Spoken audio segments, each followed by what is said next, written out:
Assalamualaikum warahmatullahi wabarakatuh. Apa kabar anak-anakku semua? Semoga kalian senantiasa dalam keadaan sehat walafiat. Baiklah, pada hari ini kita akan membahas mata pelajaran fikih, pelajaran ketiga bab sodaqoh. Tolong anak-anak dibuka buku fikihnya pada halaman 29.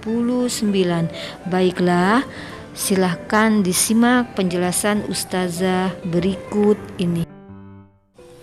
Pelajaran ketiga, sodaqoh. Apa itu pengertian sodaqoh? Apa perbedaan antara sodaqoh dan infak?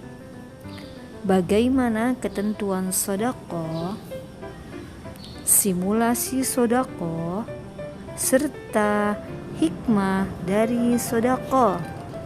Baiklah, Ustazah akan menjelaskannya satu persatu. Pengertian sodaqoh. Kata sodaqoh diambil dari kosakata Arab, yaitu sodaqoh, yang artinya derma atau pemberian. Dalam pengertian agama Islam, sodaqoh adalah memberikan bantuan atau pertolongan berupa barang atau harta atau yang lainnya tanpa mengharap imbalan dan hanya mengharapkan ridha Allah Subhanahu wa Ta'ala. Bantuan atau pertolongan yang dimaksud ialah bantuan dari orang yang mampu kepada orang yang tidak mampu atau orang yang lemah. Anak-anak, berdasarkan penjelasan di atas, sodaqoh bersifat umum. Sodaqoh tidak hanya diberikan dalam bentuk uang saja, tetapi segala sesuatu yang ada manfaatnya untuk orang lain termasuk sodaqoh. Jadi pengertian sodaqoh adalah memberikan sesuatu yang berguna kepada orang lain untuk dimanfaatkannya sebaik-baiknya dengan tulus dan ikhlas, semata-mata hanya mengharapkan ridha Allah dan tidak mengharapkan imbalan apapun. Kebiasaan bersodaqoh perlu kita tumbuhkan atau kita tanamkan sejak kecil. Berapapun besar sodaqoh yang kita keluarkan, insya Allah Allah akan membalas setiap kebaikan yang dilakukan oleh umatnya. Allah berfirman dalam surah Al-Zalzalah ayat ke-7, "Faman ya'mal mithqala dzarratin khairan yarah." Artinya, maka barang siapa yang mengerjakan kebaikan seberat zarrah, niscaya dia akan melihat balasannya. Jadi Allah akan membalas semua kebaikan yang kita lakukan walaupun seberat zarrah. Dalam hadis dikatakan, "Idza matal insanu in qata'a anhu amaluhu illa min salasin shadaqatin jariyatin aw ilmin yuntafa'u bihi aw waladin shalih yad'u lah." Rawahu Muslim. Nabi Muhammad sallallahu alaihi wasallam bersabda, apabila manusia meninggal dunia maka terputuslah amalnya kecuali 3 perkara. Yang pertama, sodaqoh jariyah. Yang kedua, ilmu yang bermanfaat. Dan yang ketiga, anak yang sholih yang selalu mendoakan kedua orang tuanya. Nah, sodaqotun jariyah merupakan amal yang tidak akan putus sampai orang tersebut meninggal dunia. Contohnya, kita sedang ada pembangunan masjid, kita menyumbang semen atau pasir untuk pembangunan masjid. Insya Allah pahala itu akan terus mengalir sampai nanti kita sudah meninggal dunia. Misalnya kita mewakafkan Al-Quran tersebut kita wakafkan, kita taruh di masjid. Nah, insya Allah orang yang membaca Quran yang telah kita berikan ke masjid tadi, atau kita sodakohkan ke masjid tadi, atau kita wakafkan ke masjid tadi, insya Allah pahalanya akan mengalir terus menerus walaupun orang tersebut sudah meninggal dunia. Atau ilmu yang bermanfaat atau ilmu yang berguna untuk orang lain, atau ilmu yang diamalkan.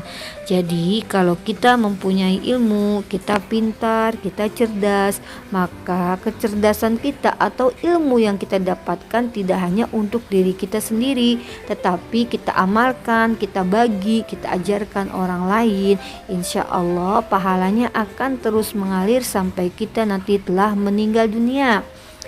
Awaladun sholih, anak yang soleh, anak yang selalu mendoakan kedua orang tuanya. Nanti ketika orang tua kita telah dipanggil oleh Allah Subhanahu wa Ta'ala, telah meninggal dunia, maka amalnya tidak akan pernah terputus, pahalanya akan mengalir terus menerus karena mempunyai anak yang soleh, anak yang selalu mendoakan kedua orang tuanya. Ketika selesai sholat, usahakan selalu mendoakan kedua orang tua kita. Semoga orang tua kita selalu Allah berikan panjang umur, kesehatan serta rizki yang halal untuk bisa menyekolahkan kita, memberi makan kita, merawat kita, mengasuh kita. Orang tua kita yang masih hidup saja kita harus mendoakannya, apalagi nanti ketika orang tua kita telah meninggal dunia, maka kewajiban kita mendoakan orang tua kita. Insya Allah pahalanya akan terus mengalir walaupun orang tua kita sudah berada di alam kubur atau telah meninggal dunia. Sodako yang berupa harta benda atau barang yang cepat habis seperti makanan dan minuman dinamakan sodako biasa.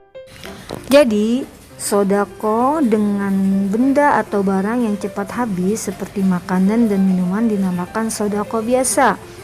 Sedangkan sodako yang berupa harta atau benda yang bertahan lama dan selalu memberikan manfaat dinamakan sodako jariyah. Sodako jariyah yakni sodako yang pahala dan kebaikannya tidak putus-putus selama harta atau benda yang disodakokan masih dimanfaatkan. Misalnya anak-anak punya baju yang masih bagus, atau punya sepatu yang masih bagus, atau punya tas yang masih bagus, kita sodakohkan kepada anak-anak yang kurang mampu atau tidak mampu. Maka baju, tas, sepatu yang anak-anak sodakohkan tadi, jikalau dipakai terus-menerus oleh orang yang kita berikan tadi, maka pahalanya tidak akan terputus-putus selama baju, tas, dan sepatu tersebut ada manfaatnya untuk orang lain. Ustazah ulangi, dalam hadis dikatakan, An Abi Hurairah radhiyallahu anhu anna Rasulullah sallallahu alaihi wasallam qala idza matal insanu inqata'a anhu amaluhu illa min thalathatin shadaqatin jariyatin aw ilmin yuntafa'u bihi aw waladin salihin yad'una lah. Rawahu Muslimun. Dari Abi Hurairah radhiyallahu anhu bahwasanya Rasulullah shallallahu alaihi wasallam bersabda, apabila manusia meninggal dunia, maka terputuslah amalnya kecuali 3 perkara, yaitu sedekah jariyah, ilmu yang bermanfaat, dan anak-anak yang sholih yang mendoakan kedua orang tuanya. Hadis riwayat Muslim. Anak-anakku sekalian, marilah kita tanamkan, kita tumbuhkan gemar bersedekah sejak kecil agar terbiasa hingga dewasa nanti. Anak-anakku sekalian, adapun perbedaan sedekah dengan infak. Apa sih perbedaan sedekah dengan infak? Satu, sedekah lebih umum sifatnya dan lebih luas sasarannya dibandingkan dengan infak. Yang kedua, harta atau benda yang disedekahkan bisa apa saja asalkan bermanfaat. Jadi untuk bersedekah tidak hanya uang saja, apapun yang kita punya baik berupa uang, barang, makanan, pakaian, sepatu dan lain sebagainya yang ada manfaatnya untuk orang lain maka bernilai sedekah. Yang ketiga, infak lebih khusus, ini sedekah harta untuk kepentingan di jalan Allah. Itulah perbedaan sedekah dan infak. Baik anak-anakku sekalian, hanya ini penjelasan yang Ustazah sampaikan. Baiklah, untuk pekan berikutnya Ustazah akan membahas tentang hukum sedekah dan bentuk sedekah jariyah berupa tanah atau bangunan. Ustazah mohon maaf jika ada kesalahan atau kekurangan baik yang disengaja maupun yang tidak sengaja. Ustazah akhiri saja. Wassalamualaikum warahmatullahi wabarakatuh.